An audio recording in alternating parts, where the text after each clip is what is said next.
Je me suis dit, on va revenir sur l'affaire de la semaine, bien entendu, celle de Kenji, retrouvé donc blessé par balle dans la nuit de dimanche à lundi près de Biscarrosse. Hier, le procureur a fait des révélations très précises sur l'enquête. Et on va évoquer des nouveaux éléments ce soir.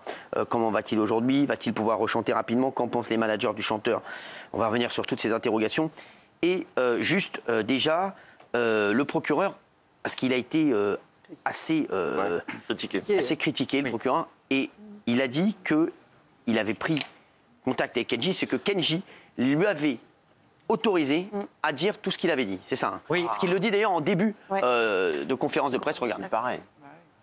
Je terminerai véritablement en indiquant que j'ai estimé naturel de devoir prendre attache avec, avant cette conférence de presse avec Kenji Girac et avec Soraya Miranda, pour leur annoncer les conclusions qui étaient les miennes à ce stade et évoquer ce que je viens de vous indiquer. Voilà, donc c'était pas au début, mais voilà, oui. Alors, bon, alors il y a un gros problème à propos de ça, parce que c'est vrai qu'il a eu la compagne de Kenji. A-t-il eu Kenji? Il dit que oui, semble-t-il. Mais qu'est-ce qu'il leur a dit? Il leur a dit, je vais parler des faits. Visiblement, il ne leur a jamais explicité qu'il allait parler de leur couple, du moment où ils se sont rencontrés, de leur vie ensemble, etc.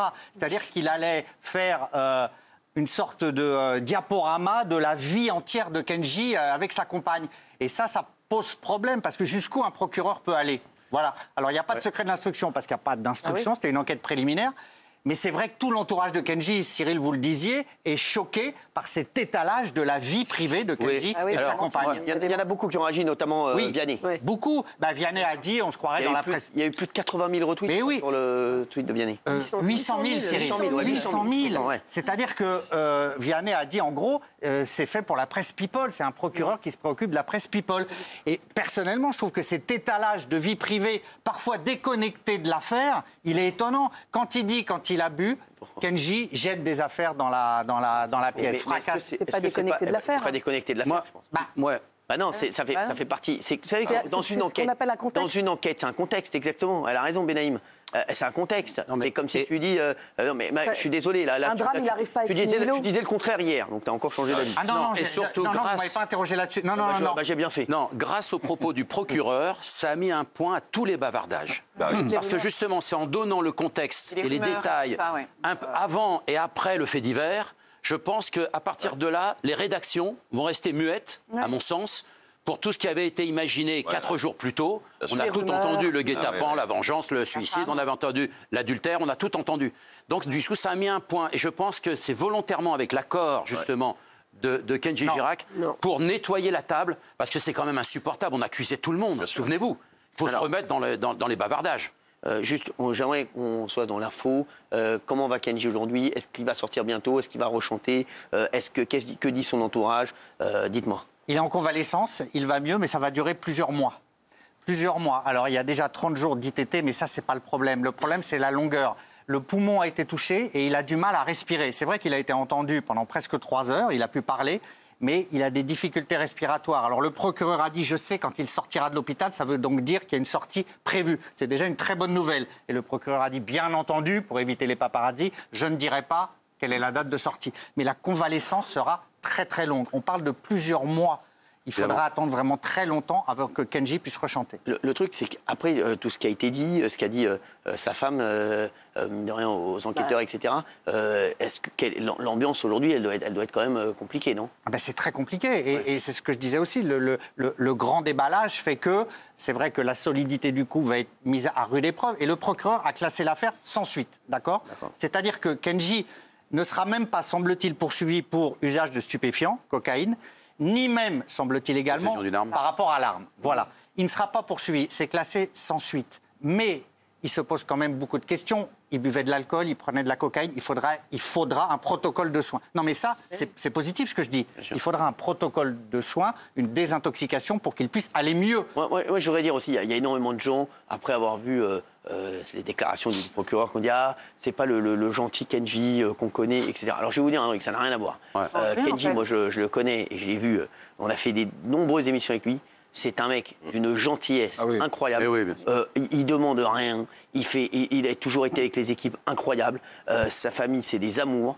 Franchement, c'est des amours de gens. Et Kenji, voilà, je vous le dis, moi, je rentre pas dans ces histoires de travail. Pas en tout cas, moi, pour avoir travaillé avec lui et pour avoir fait des émissions avec lui, des spéciales avec lui, ça a été un bonheur total. Ouais. Il est toujours heureux de jouer de la musique, de donner du bonheur aux gens. Et c'est un garçon que j'aime vraiment profondément. C'est un amour de mec.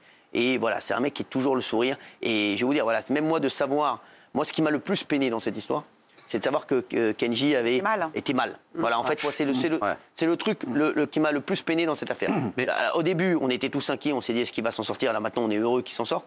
Mais c'est vrai que ce qui m'a le plus peiné, c'est de savoir que voilà, il avait un mal-être.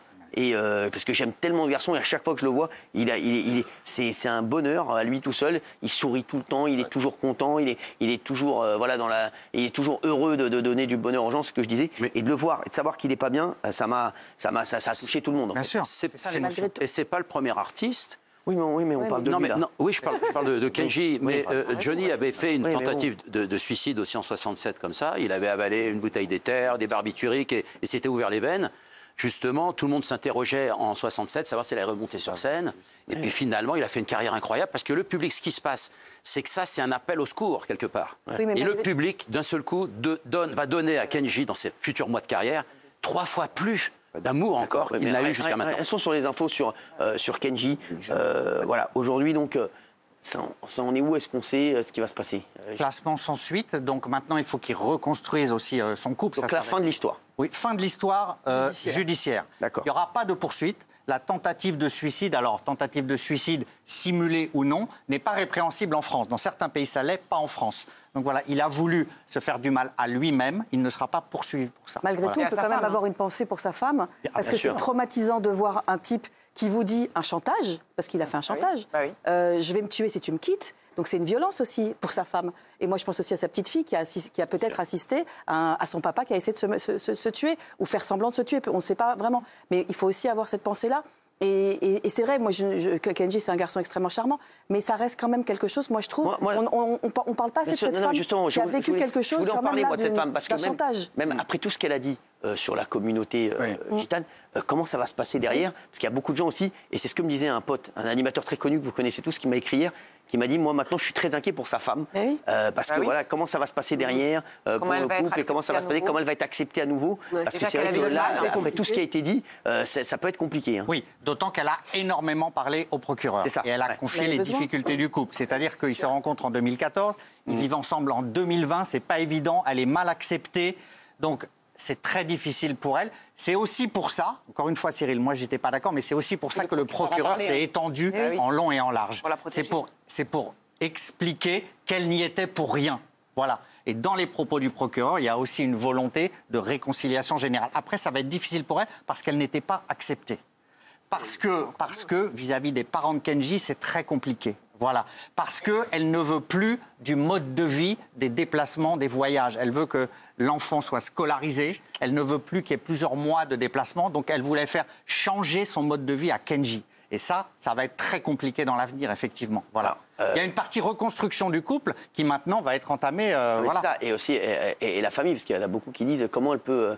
on sait la communauté gitane, est-ce qu'elle ne va pas lui en vouloir? Très soudée. Et la réponse est si. Forcément, puisqu'en plus, elle a énormément parlé. Et c'est pas pour rien si au début, Kenji n'a parlé que 5 minutes. C'est pas pour rien si les enquêteurs ont été mal accueillis. La communauté gitane, les gens du voyage, vivent reclus. On garde nos secrets dans la famille. Il y a une sorte d'omerta ou de loi du silence. Donc, effectivement, tout ce qu'elle a dit va rendre son acceptation par cette communauté des gens du voyage encore plus difficile, Cyril. Il ne faut pas le nier. Voilà. Elle est en Suisse, sa famille est en Suisse. Où vont-ils vivre après? Voilà, il y a plein de questions qui se posent. Alors, justement, aussi, on pense bien sûr à la fille aussi de Kenji, 3 ans. Ça doit vous rendre compte, est-ce qu'elle était dans la caravane quand ça s'est passé? Oui, elle était. Elle y était. Elle y était, bien sûr. Vous vous rendez compte, donc, le traumatisme, même si elle a 3 ans, ça peut être un traumatisme, bien entendu. Exactement. Est-ce que voilà, comment ça va se passer aussi? Parce qu'il y a aussi des gens qui disent au niveau de la drogue, est-ce qu'il peut avoir de la cocaïne? Est-ce qu'il peut avoir des problèmes là-dessus ou pas du tout? Alors, il en prenait 1 à 2 fois par semaine selon sa femme. Ah d'accord. Ah, oui. Voilà, oui. Il y avait une sorte d'addiction nouvelle et il y avait une addiction de plus en plus lourde à l'alcool. C'est-à-dire qu'il buvait énormément. Alors, est-ce que c'était un mélange des deux? Je ne sais pas. Mais en tout cas, il buvait énormément. Donc là, c'est pour ça que je disais qu'il faut qu'il se soigne. Mais en l'état actuel des choses, le procureur l'a exonéré. Ce qui pose des questions. Parce qu'encore une fois, la cocaïne, il ne faut pas en prendre, c'est illégal. Mais le procureur juge qu'en quelque sorte, la seule victime, la principale victime, c'est Kenji. Donc il ne veut pas le charger plus que ça. C'est déjà dramatique pour lui. Il a failli. C'est un miracle. Ouais, c'est un miracle. C'est un miracle. Qu'aucun organe vital, vu le tir, n'ait été touché. Tir au thorax, c'est un miracle. Donc le procureur ne veut pas alourdir. Et il veut classer sans suite l'ensemble de l'affaire. Voilà. Pas de drogue, pas d'armes.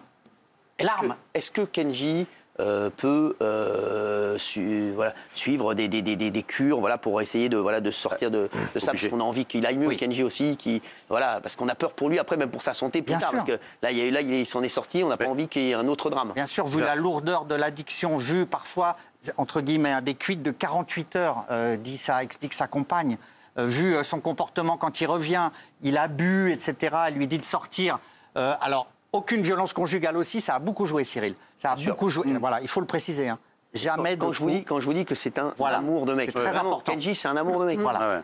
Mais vraiment. Alors après, il a des travers. Voilà. Oui. Là, peut-être qu'il a un mal-être aussi, qui fait qu'il veut prendre de l'alcool, de la cocaïne. Ça arrive. Voilà, c'est un mal-être. Et on a en plus envie de le soigner et qu'il soigne et qu'il aille mieux, Kenji, plutôt que de l'accabler. Et le procureur aussi. Voilà. Le procureur, et moi, je pense que le public est comme moi. Je suis persuadé que le public, il aimera encore.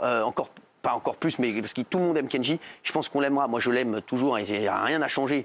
Et vraiment, en tant que fan, je l'aimerais toujours. Il n'y a rien qui a changé. Au contraire, j'ai plus envie qu'il s'en sorte. Et j'ai plus envie que Kenji.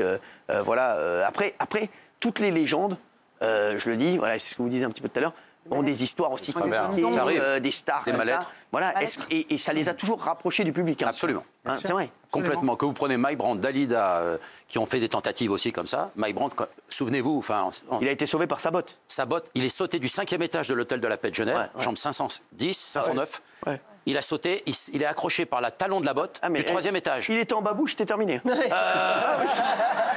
babouche, plus de Mike Brandt. Non mais c'est fou. Non mais c'est fou. Et Dalida, quand elle a loué une chambre au Prince de Galles en 67, à la suite de son fiancé Luigi Tenco qui s'était suicidé pendant le festival de San Remo, elle s'est enfermée dans l'hôtel du Prince de Galles. Et à ce moment-là, elle a pris des barbituriques, de l'alcool, etc. Et c'est la femme de chambre, inquiète de la pancarte sur la porte, ne pas déranger, qui a quand même à un moment donné appelé la direction de l'hôtel, il faut ouvrir la chambre, ils l'ont trouvée, mais in extremis. Et ils l'ont sauvée de cette manière, de son premier suicide, parce qu'après, en 1987, elle se suicidera malheureusement pour de bon. Et Mike Brandt aussi, non? Mike Brandt aussi se défenestrera. Alors là, c'était plus compliqué parce qu'il a tapé, il n'est pas mort en tombant, vous vous rappelez, sur le dossier de police, c'est-à-dire qu'il a tapé le réverbère, la R5 garée en bas, un couple de passants qui sont passés à 1 mètre du corps qui est tombé de la hauteur du 7e étage. Et c'est un traumatisme absolu. Et il est mort seulement dans le fourgon entre le 6 de la rue Erlanger et l'hôpital à Boulogne, Ambroise Paré. Merci. Je vais vous dire. Merci, on se retrouve demain dans Face à Hanouna. Merci à tous. Merci.